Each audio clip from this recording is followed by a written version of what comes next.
Hey everyone, Christy here. I'm trying out a new segment. It's called Facepalm Moments of the Week, where I go over some of the news items that I've been sharing on Facebook and Twitter and tell you a little bit about them, and you can give me your reactions in the description box below if you think this is a good and fun segment, or if it's really not your cup of tea. So getting started, we're going to start with the facepalm moments and then move on to some more positive news. The first bit of news that made me go, ugh, this week was a report in Huffington Post that an abstinence-only Texas high school was hit by a chlamydia outbreak, and that 1 in 15 students have been affected. Now, obviously, you can kind of smirk a little bit at this. My initial snarky comment was, well, we know that it doesn't work to pray away the gay, so maybe they're going to try to pray away the clap. But clearly this is a serious issue because sexually transmitted diseases can lead to long-term health problems, including infertility. But the reason why I just facepalm this is because abstinence-only education is really, from my point of view, driven by a religious sort of patriarchal agenda which sees sexuality, in particular girls' and women's sexuality, as something that should be controlled and should be demonized and made to be filthy, that somehow virginity is purity and sexual activity in girls in particular is deviant. And so we see the consequences of this ignorance and this fearfulness with talking around human sexuality with these kinds of outbreaks. So for our young men and our young women, I know that for people it might be uncomfortable to talk to teenagers about sex. Fact is, teenagers are eventually going to be 20-somethings and 30-somethings and 40-somethings, and the time when they're in school where they can get health information, scientific, the most recent information on scientific discoveries and relating that to medical information about sexually transmitted diseases and sexual health, that's the best time to implant that information so that young people have it for the rest of their lives. So that was our first facepalm moment of the week. Next we have this idiot on Fox who thinks that men should be able to have veto power over women's bodies when it comes to abortion. Again, I see this as an outcrop of religious patriarchy. We see in the Bible and in the big three monotheistic religions that women's roles are really all about bearing men's children and giving birth to them and caring for them. And this to me just seems to go back to this idea that women aren't actually people who have lives and their own autonomy and bodies, but rather that somehow men can still control women's bodies and tell them what to do, whether it's access to contraception, whether it's emergency contraception, whether it's IUDs, which prevent pregnancies, abstinence health programs in Colorado being rolled back, and also on the issue of abortion. That men should be able to control women's lives and their bodies is something that I see very much tied not only to patriarchy, but to religious patriarchy, because it's religious patriarchy that justifies this notion of male dominance and the use of force against women as being part of the divine order, that God wants men to be the head of families, therefore women should submit to men even when it comes to making decisions about what's going to happen with their own bodies. So for me, this is just another facepalm moment. The third story in your dose of stupid bigot for the week comes from an article in the Journal Star about a woman who filed a federal case against all homosexuals. You definitely see this problem in the United States, where people have been fed a propaganda and a lie that religion is the basis of American rights and natural rights and constitutional rights. This is wrong. It's completely wrong. And when this lie becomes tied in with homophobia, we see that how it manifests in so-called religious liberty laws, with the Defense Against Marriage, all these things that are really undermining people's civil rights are couched in religious rights or a call to a religious heritage that never existed in America in order to defend and protect bigotry. And the most powerful thing that we can do to counter this is education. To educate people that the Founding Fathers based our Constitution on principles of the Enlightenment, which are entirely secular. In fact, and I think it was Aaron Ra who pointed this out, there are at least two things in our Constitution that come directly out of the Bible: slavery and the oppression of women, both of which we have taken out. So I don't see anything that is from the Bible or in the Bible in the Constitution, because it's not a biblical document. It's the product of the Enlightenment. Another really stupid piece of writing that I think that you should read and I want to draw your attention to is an article that came out on Your Tango that is entitled "Childless-By-Choice Women Are the Reason Society is Deteriorating." Now, the case that this woman is making is that women who decide not to have children, who live their lives constructed of meaning based on what they want their lives to be and the things they do and don't want to do, are being selfish. But apparently, bringing a whole other person into this world just because you think that you've been given a command to be fruitful and multiply, regardless of the quality of life of that child or whether or not you can provide for it in the long term, that's somehow not selfish. This makes no sense to me. It sounds ridiculous. And this again is, for me, another example how religious patriarchy is fed women a lie, that their meaning has to be found in self-negation, that women's only true purpose is to procreate, and to not be people themselves, but to be a vehicle through which other people can come. And that is where women find their inherent value.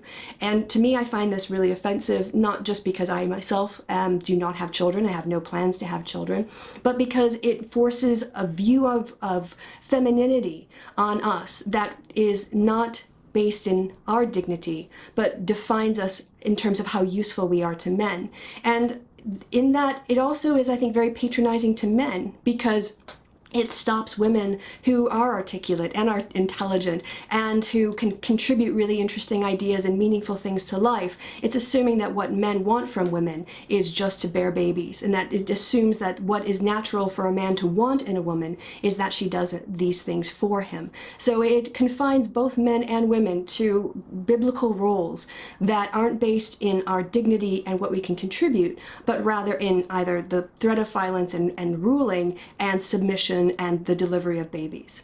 Now, as I said, not everything is negative, so to end this new segment on a positive, I want to point out a few things that might make you smile.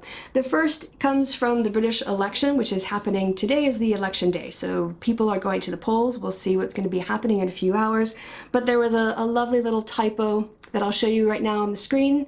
It's Erection Day in Britain. Well, I guess that's kind of one way to look at it, but it basically demonstrates the rule that it's always worth paying the extra money to have your piece of lit proofread before you make a bunch of copies. Another piece of good news that I want to direct your attention to is an article I saw also in the Huffington Post that is reporting the results of a survey that finds more Americans are comfortable with the idea of a gay or lesbian presidential candidate than with the idea of an evangelical one. I think this is fantastic news for America, because it shows a level of secularization that is starting to approach what I see happening in Europe. The idea that somehow being evangelical automatically conveys on you a sense of being moral and wholesome and representing family values is basically disintegrating under the leadership of hucksters like Mike Huckabee, Ted Cruz, Ben Carson, Herman Cain, Rick Santorum, all of these people who, even though Santorum is not technically evangelical, he's Catholic, he does appeal to that segment of the population that feels that its righteousness comes through imposing its values on others rather than respecting the values of others. And I think that that arrogance and that privilege, that Christian privilege, the idea that somehow Christian religious beliefs are privileged in society and can be used and justify bigotry against people, particularly LGBTQ people, is dying. And I'm hoping that when I get under the numbers a bit more, we're seeing a big generational gap too, that moving forward we're going to see even less credibility and moral authority assigned to someone merely because they're evangelical, and that more and more people will be looking at a candidate for who and what they are and what they stand for, and not who they love.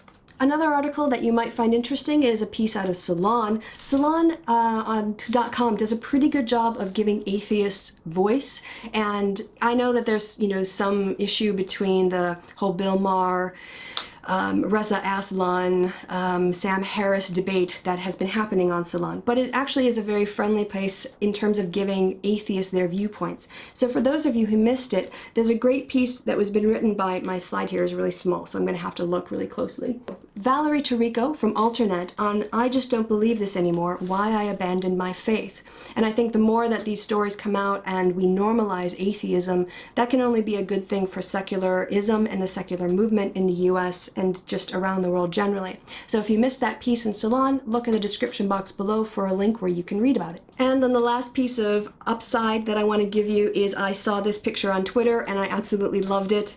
And from now on, I actually will see this whenever I go to the ladies' room, and I wish they'd change them all.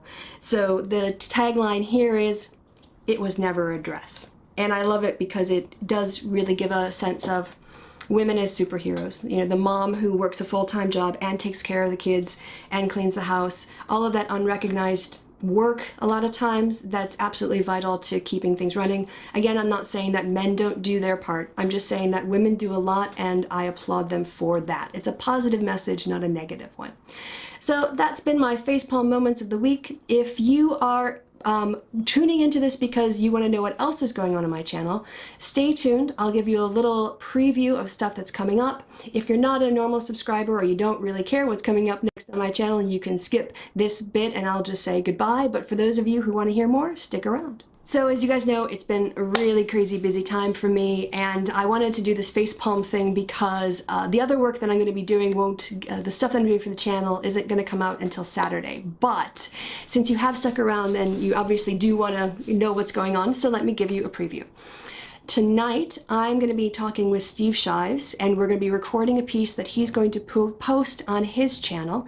The preview of this is we're going to be discussing the film 12 Angry Men, because it's a film that I love, and I thought, who would I absolutely want, who would be my dream person to have a chat about this phenomenal movie with? So I sent Steve a message and said, do you know this film? He's like, I love that film. Like, can we want to have a YouTube thing about it, a Google Hangout where we chat about it? And he said, definitely. So we're organizing it for tonight. That should be coming out in the next couple days on Steve Shives' channel. When that does come out, I'll try to do like a little commercial with some bits in it and a link to his channel so you can watch us talk about something besides atheism, talk about the movie 12 Angry Men, which I think still has a lot of relevance, especially with what has been going on with the systematic murder of black men in the United States that has always happened but has only recently gained the kind of national attention it's always deserved. So you can look forward to that. For those of you who follow my A Different Atheist Read series, I do have my notes done on Islam. We're going to get through Islam in one chapter, but I'm not going to be able to record it until Saturday because I'm going to be doing vlogs for the election results that are going on today. But when we do get into it, I'm actually going to kind of sweep through very quickly the various biographical stuff that Karen does on Muhammad and really look at the concept of God in Islam as she presents it. The other thing that I'm going to be doing on Saturday is a series of recordings on topics that I've been talking about for a long time. So I'm finally going to get around to doing recording on that. I am the fourth in the trilogy on OBGYN, G-O-D or OBGYN. I want to look at the study that showed that women are only 1% of all of the characters in the text, and talk about my next video in that, I guess the fifth in the series, or maybe it's going to be a spin-off. I want to do in the future a segment called Women in the Bible, and we're just going to look only at the stories that involve women and see what kind of characters they are, what are the concerns, and just look at how women actually appear as characters in every single book of the Bible from Genesis all the way through to Revelation. I'm also going to be doing, what else am I going to be doing? Let me think. I'm going to have to look. Right, so I've got, I had to look at my list here because I've actually done notes for all these things, just waiting for enough time to record them. But I've got one video that I'm going to be working on called Faith as Intellectual Defeatism. The premise of that is that if you look at religious faith, it actually encourages people to not pursue answers. It gets them complacent with accepting God did it as an answer when there are scientific and philosophical answers available if they would just spend the time and effort to do that. I also have a video that I wanted to record on the weekend that is going to be entitled When Fundies Lose Debate, They Attack, Distract, and Evade. And I'm going to go through what I see on debate boards as the way that fundies tend to try to get out of answering hard questions and break down how they attack you personally in order to distract you from the question, ways that they distract you with irrelevant information or by moving the goalposts, and ways that they evade the question And I'll go through what I see as examples of this and also provide advice on how I deal with it when I encounter this in debate boards.